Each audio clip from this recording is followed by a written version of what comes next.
4 मई 2019 राहुल गांधी ने एक magazine interview में कहा कि मोदी की ताकत उनकी इमेज है। और राहुल गांधी ने 4 मई 2019 में एक मैगजीन इंटरव्यू में ये प्रण लिया कि मैं मोदी की इमेज पे प्रहार करता रहूंगा जब तक उस इमेज को छिन्न भिन्न ना कर दूं। गांधी खानदान की नरेंद्र मोदी को यह पहली धमकी नहीं थी।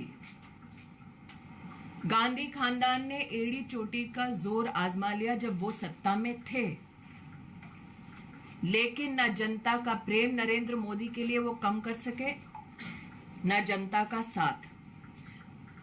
नरेंद्र मोदी ने स्वयं गांधी खानदान से कहा कि आप चाहे मेरा कितना भी अपमान कर ले, लेकिन राष्ट्र का अपमान ना करें। अपनी पॉलिटिकल बौखलाहट में, अपनी पॉलिटिकल फ्रस्ट्रेशन में राहुल गांधी का मोदी के प्रति विष देश के प्रति अपमान में परिवर्तित हो चुका है। इसका आपने एक प्रतिबिंबित क्षण राहुल गांधी के इंग्लैंड दौरे में देखा। लेकिन नरेंद्र मोदी का अपमान करते करते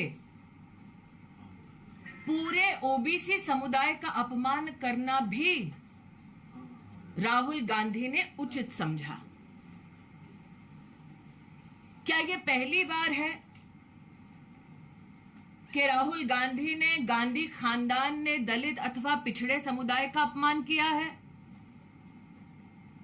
देश की मीडिया, देश की जनता इस बात की साक्षी है कि उन्होंने न सिर्फ ओबीसी समुदाय पर अभद्र टिप्पणी की है, बल्कि साथ ही जब राष्ट्र को पहली बार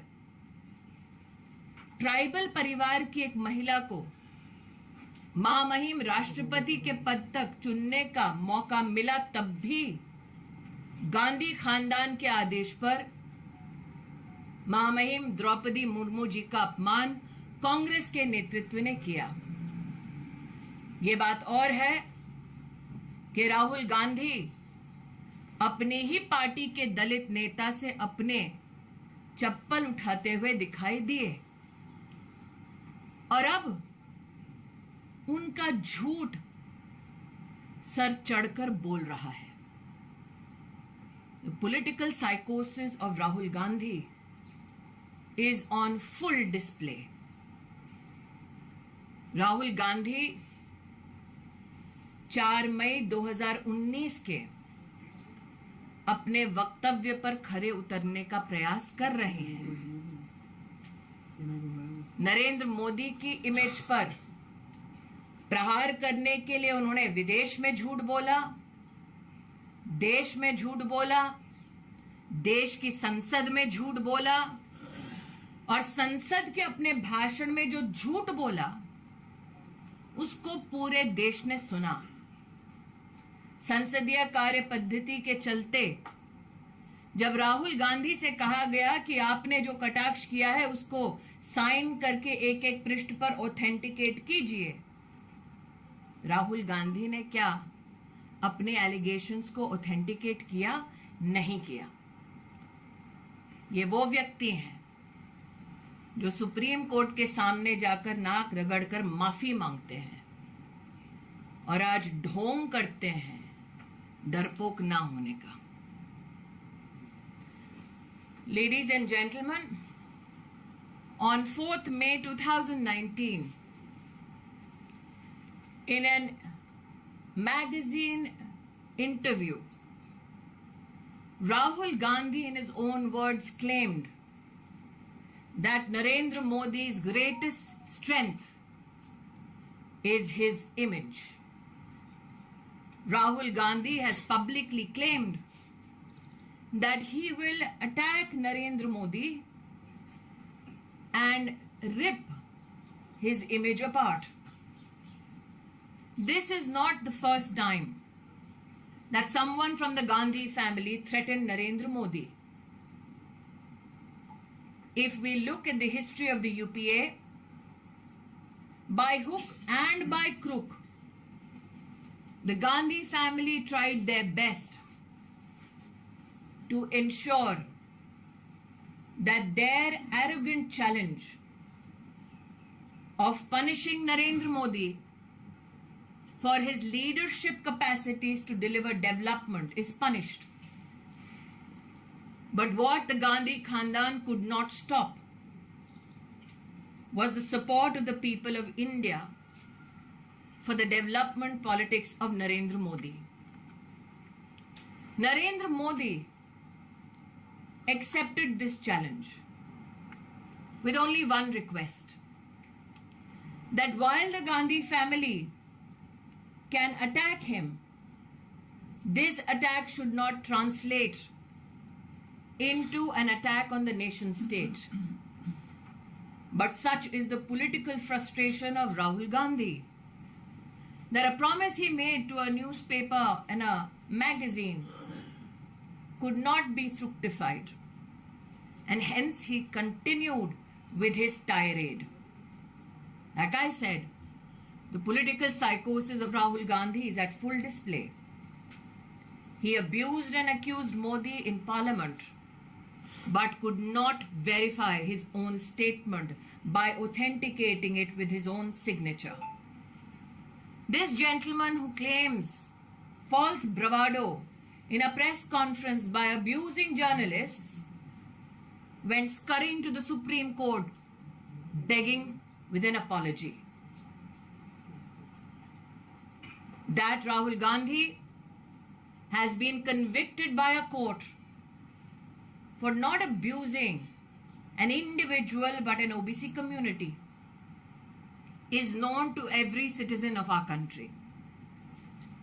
But is this the first time that Rahul Gandhi and his family have abused people, citizens from backward communities or tribal communities for that matter? The media, the citizens of our country saw Rahul Gandhi's political arrogance at display when a Dalit leader of the Congress party was made to pick up Rahul Gandhi's footwear. Everybody knows that when the Bharatiya Janata Party proposed the name of Srimati Draupadi Murmu, belonging to a poor tribal family, as the contender for the President of India, it is then that the Congress leadership, under the tutelage of the Gandhi family, unleashed vile attacks on Draupadi Murmu ji. So Rahul Gandhi, your promise on the 4th of May 2019 to a magazine editor that you will rip Modi's image apart is a promise that shall remain unfulfilled. Because Narendra Modi's greatest strength is the people of India. That Rahul Gandhi could not develop the humility to beg the forgiveness of the OBC community in our country is just another manifestation of a political arrogance called the Gandhi family. जी ma'am, एक प्रश्न है कि जिस तरह से राहुल गांधी को court verdict हुआ है, उसको अडानी इशू से जिस तरह से पार्लियामेंट में उन्होंने उठाया था, उससे लिंक करने की कोशिश कांग्रेस कर रही है और नैरेटिव बनाने की कोशिश कर रही है कि सरकार का इसमें हाथ था, ऐसा एक परसेप्शन। मैं स्पष्ट शब्दों में दोबारा कहती हूँ, ये कटाक्ष उन्होंने जब संसद में किया, उनसे कहा गया कि आप जो कह रहे हैं उसको ऑथेंटिकेट कीजिए, संसदीय एक प्रक्रिया है। उन्होंने एक भी डॉक्यूमेंट पर अपना ऑथेंटिकेशन करके सबमिट नहीं किया। वो सरेआम झूठ हर दिन बोलते हैं। लेकिन मेरा प्रश्न है, और पहले भी एक इंटरव्यू में 5 प्रश्न रहे थे जिसका आज तक राहुल गांधी ने जवाब नहीं दिया। अगर इतने घनिष्ठ संबंध किसी के हैं तो रॉबर्ट वाड्रा अडानी जी के साथ हाथ में हाथ डाले काहे घूम रहे हैं? मैं आपका ध्यान दोबारा आकृष्ट करती हूं। राहुल गांधी ने जो एक मैगजीन के इंटरव्यू में कहा कि उनके जीवन का एक ही लक्ष्य है, नरेंद्र मोदी की इमेज को तार-तार करना।